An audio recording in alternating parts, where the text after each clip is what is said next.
Okay, this is People of the State of Michigan versus Virgil Henry, docket number 19-941FH, and this is the time set for sentencing. And Mr. Henry is present in the courtroom with counsel, Mr. Samuels, and Ms. Allen for the people appearing remotely. And Mr. Henry, you were convicted of 2 counts of uttering and publishing. Those are each felonies and each punishable by up to 14 years in prison. And as I mentioned, you have an attorney, Mr. Samuels, who is present in the courtroom. Mr. Samuels, have you had a chance to review the pre-sentence report with your client? I have, Your Honor. Do you have any additions, deletions, or corrections? Nothing to the factual stuff. I do have some issues with the recommendations. Mainly number 21 says that he owes $5,000 to the Islamic Society of Greater Lansing, but page 3 in the victim statement says it was $4,000. Did you hear that, Ms. Allen? I heard just his issue, but I didn't hear how much he thinks there's actually owed. 4,000. This is the, 3 of the victim statement, it says they're requesting $4,000 in restitution.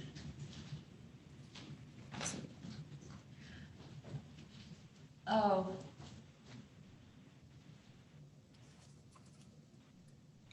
that's fine, Your Honor.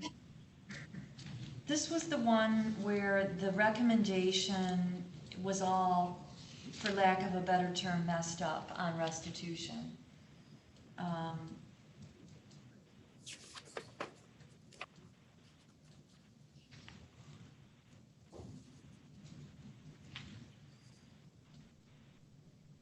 I do see, Your Honor, it says that in 2 different places. It says 4,000 and It then does. 4,000. So I don't have any, I don't have it right in Right. front of me, but that seems to be right.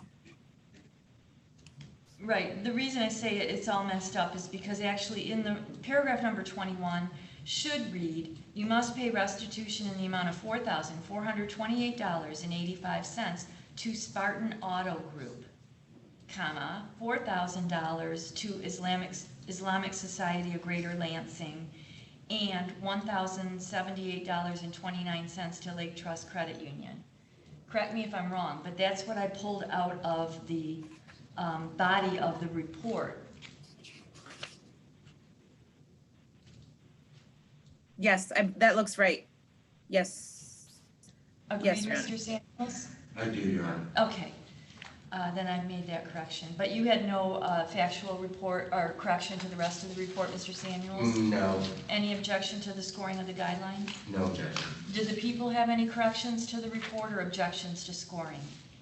No, Your Honor, and I think when I look at how the errors occurred as to restitution, I think it's because what we did is one of the counts he pled to, we pulled from a dismissed case just to make sure it was a plea. And I think that's where the writer got confused about some of the restitution. But I think as you've stated, it captures it correctly in terms of what we need going forward. So no corrections. I just wanted to clarify that. Thank you. Sure, thank you.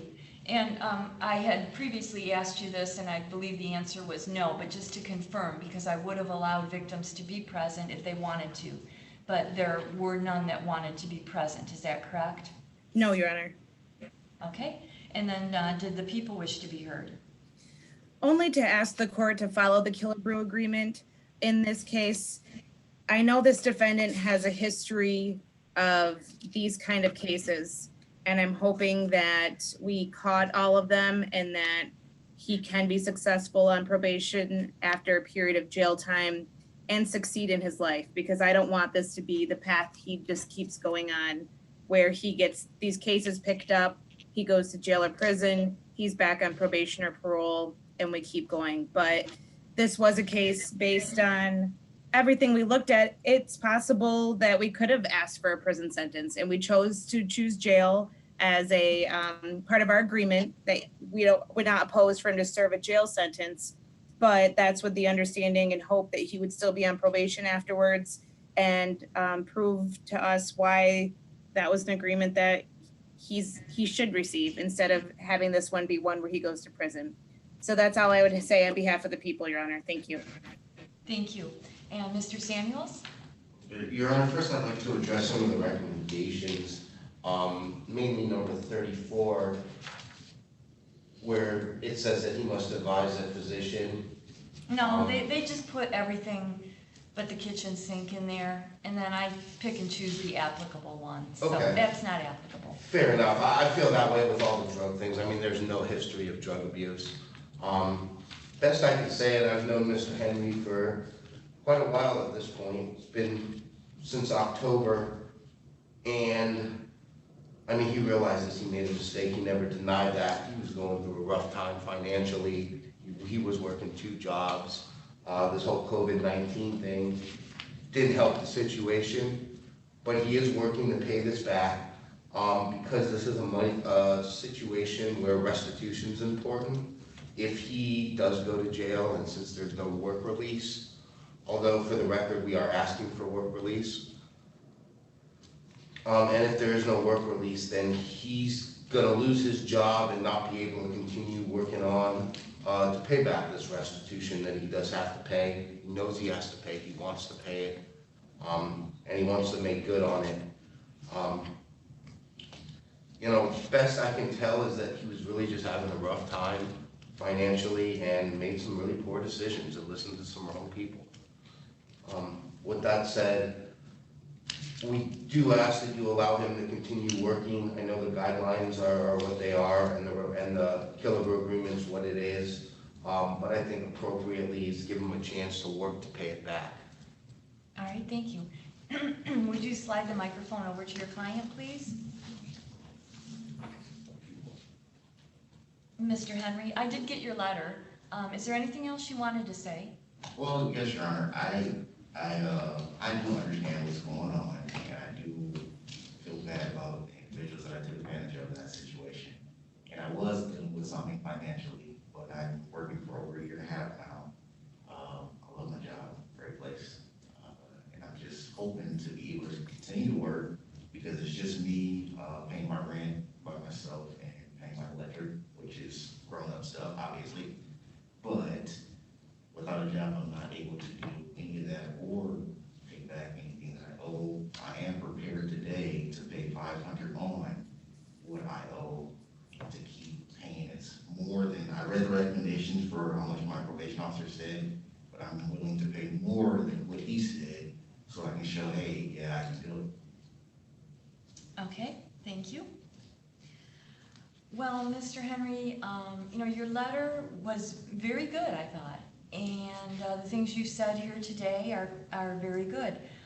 The thing is that it's more than just a temporary financial situation that made you do this, because your history goes back. Well, your first theft, forgery, fraud type offense goes back to 2003, and they follow pretty regularly since then. So, you know, let's just be real honest here, that this is not about just a short period of time in your life when you were desperate and you did something that, you know, in retrospect you realize was wrong. This has been sort of a pattern in your life. So, having said that though, I think that patterns are made to be broken, and they can be broken. And I am impressed that you've had a period of employment that's, you know, pretty substantial. And as you've told me, you love your job, and you seem intent at keeping it and being productive and paying back the restitution. Although, you know, that's important in the sentence, but that alone will not keep you out of jail necessarily. Because people who can't afford to pay it shouldn't go to jail as a result, if you understand what I'm saying.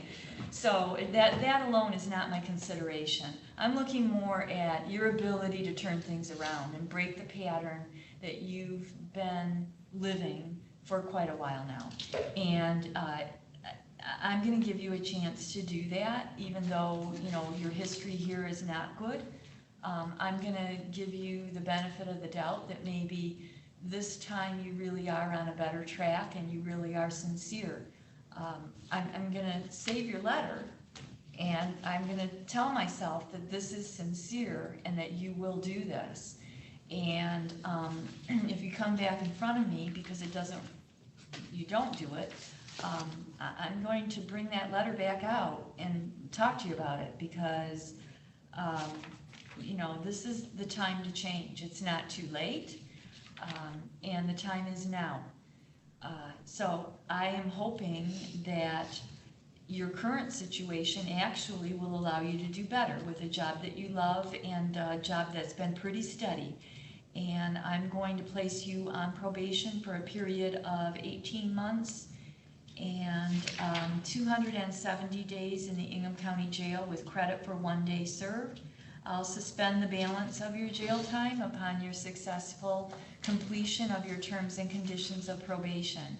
You do have to pay $130 to the Crime Victims Fund, $136 in state costs, oversight fees in the amount of $180, payable at the rate of $10 a month, restitution in the amount of $4,428.85 to Spartan Auto Group, in the amount of $4,000 to the Islamic Society of Greater Lansing, and in the amount of $1,078.29 to Lake Trust Credit Union.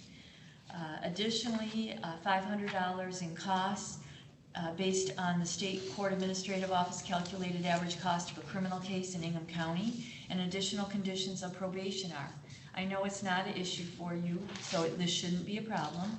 No use or possession of any controlled substances or drug paraphernalia or alcohol or medical marijuana.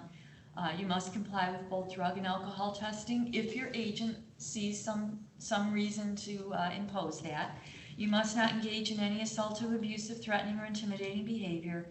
No contact with anyone you know to have a felony record. You may not possess a weapon while you're on probation. You must contact your agent no later than 24 hours after your placement on probation. So they're supposed to contact you, but if they don't, you should be contacting the probation department within 24 hours. You must comply with all the written and verbal orders of your agent, submit to a search of your person or property without need of a warrant, report any changes to your agent within 24 hours. No contact with Constance Schmidt, either directly or through another person. You may not be within 500 feet of a residence, school, or place of employment. No contact with, or being on the property of, I should say, Spartan Auto Group or the Islamic Society of Greater Lansing. You must not work in a position where you have direct control over or access to another person's money. Make genuine efforts to find and maintain employment, a minimum of 30 hours per week. You must consent to a wage assignment unless until your assessments are paid in full, unless otherwise directed by the agent, and surrender all tax refunds towards any assessments that have been imposed. And you must complete the MRT program and the economic crime class program. I don't know if either one of those two are going on right now, but you're going to contact the probation department within 24 hours. You're going to get assigned to a probation agent. They're going to go through all your conditions for you, and they will let you know about the MRT and the economic crimes class and the availability of that, and when and if you have to do that. You have the right to file an application for leave to appeal your conviction and your sentence in this matter. You're entitled to an attorney at public expense to assist you in doing that. If you're making a request for one, you have to make it within 42 days of today's date. It explains that more on the form that you are now receiving. And I confirm his receipt of it. Okay, and so you're all set, Mr. Henry. Good luck to you. But remember to stay in touch with your probation agent, comply with all of these conditions, and if you don't hear from them within 24 hours, you contact them. I do have one question. Yes, sir. Are they open? No, I don't think you can go down there yet. Okay. So you're going to have to call them. Okay. Okay? All right, thank you, Your Honor. Good luck. Thank you very much, Your Honor.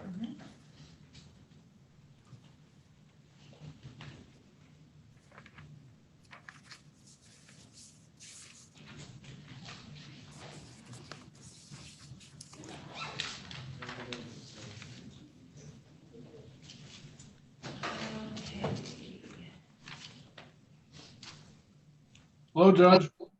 Hello, Mr. Schaefer. Is this Mr. Marrier? Your Honor, good afternoon. Hi, how are you? I'm doing well, thank you. Okay, this is People of the State of Michigan versus Linwood Marrier, docket number 78-29224FH. And I'm sorry for the long wait, I got backed up doing other hearings. This is the time set for hearing on a petition to have criminal conviction set aside. And Mr. Marrier is represented by Mr. Schaefer. And Mr. Schaefer, I take testimony on these, so you ready to proceed? We are. Okay, Mr. Marrier, could you raise your right hand, please? Do you solemnly swear or affirm the testimony you're about to give in this matter will be the truth, the whole truth, and nothing but the truth? It will. I do. Thank you. Thank you. Go ahead, Mr. Schaefer. Thank you. What's your name? Linwood Kelly Marrier. Okay, and you go by Butch, correct? I do. And how old are you? I am 62 years old. I wish I was 42. Okay. And what's your education? I have an associate's degree in architectural engineering. And how are you employed? I work for Clark Construction Company in Lansing as a senior estimator, planner. And what's your date of hire, or how long have you been there? It'll be 28 years in September this year. All right. So you were convicted of conspiracy to commit arson in 1979, is that correct? That is correct. Okay, and what was your sentence? My sentence was 2 years probation and restitution. Did you pay the restitution? Paid restitution, yes. And when were you discharged from probation? It was a little over a year after the start of probation. I had a job opportunity in Richland and moved out there for a job opportunity, and they released me early. All right, so that would have been about 1980 or 81? It would have been September of 81. All right. And are you remorseful? I am, very And much what'd you learn from this? so. This ended up being a pretty valuable life lesson for me. It taught me patience as one thing, and it taught me how to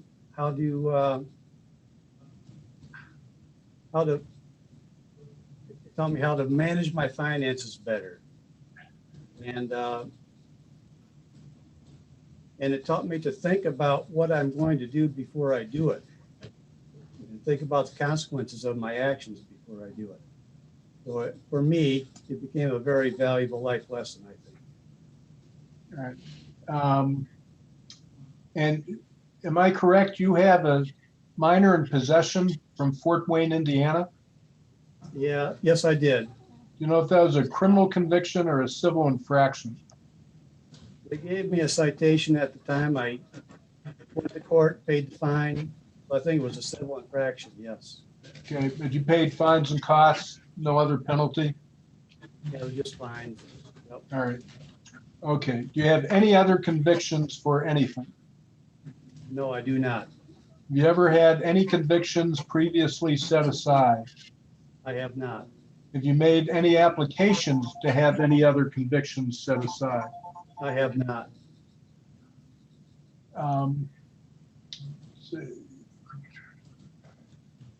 Do you have any criminal charges pending?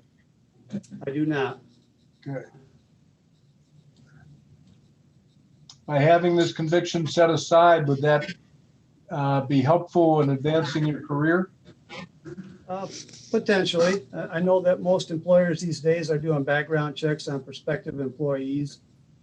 So I would hate for an opportunity to pass me by because of this conviction, something that happened 40 years ago. I plan on retiring probably in 2 years. And I would imagine I'll continue to work in some regard after that retirement. So I wouldn't want to be overlooked for an opportunity based on this. Okay, thank you. Nothing further, Your Honor. Ms. Allen, any questions for the people? No, Your Honor, thank you.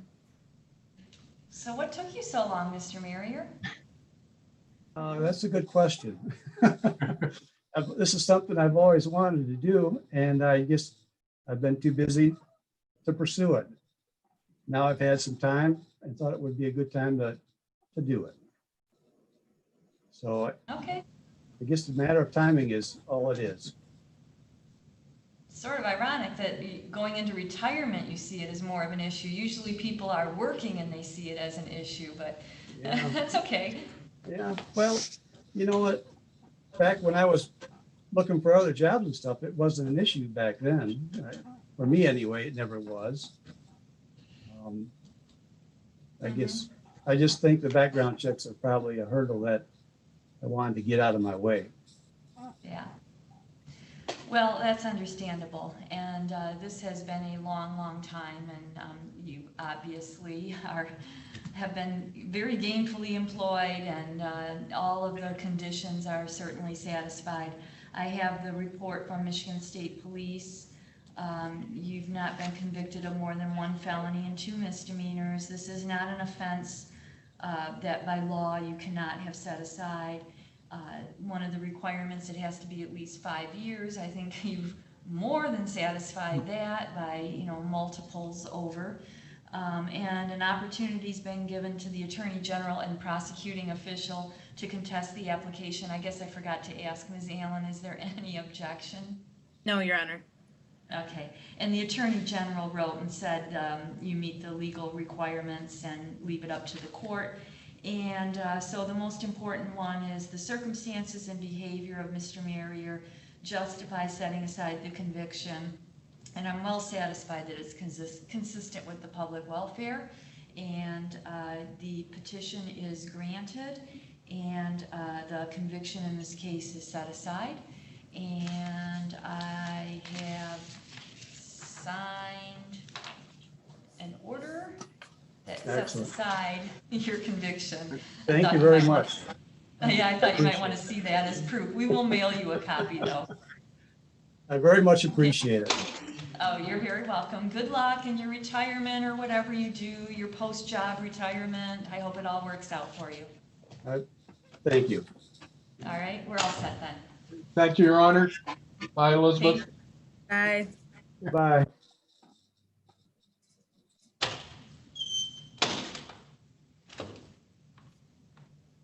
Okay, and now our last matter.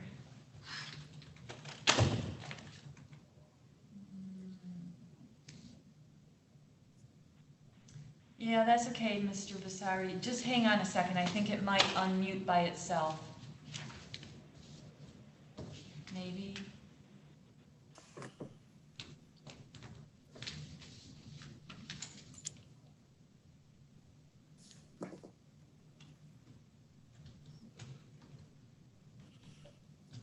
There. Okay, this is People of the State of Michigan versus Mohammed Basuri, docket number 19-835FH. And Mr. Basuri, you can hear me okay? Yes, Your Honor.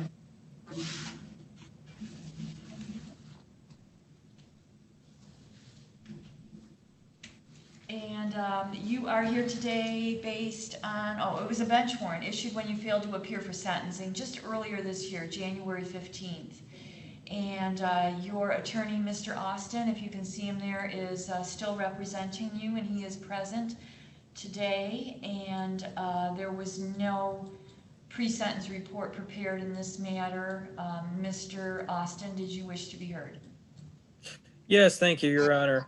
And I am filling in for appointed counsel Keith Watson on this matter. I have had a chance to review the file, and I've spoken with him. I know that he had an opportunity to speak with Mr. Basari, I believe, on Friday.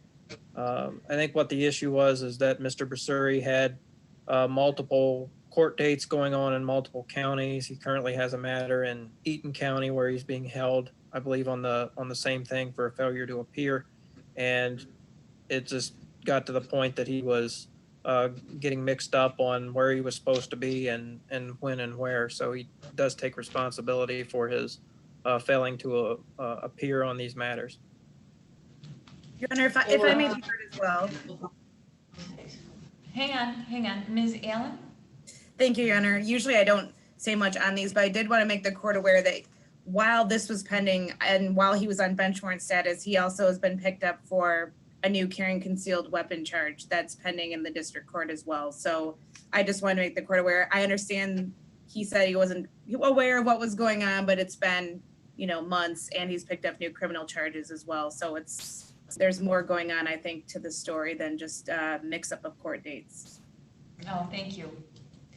Mr. Basuri, were you wanting to be heard? Do you want your client to speak, Mr. Austin? Well, Your Honor, I would like an opportunity to speak with Mr. Basuri, if we could, before he speaks to the court. Privately? Yeah. Yes, Your Honor. You want to go into a breakout room? Yes, if we could do that, Your Honor. Yeah. Okay, I'll take care of that. Hang on.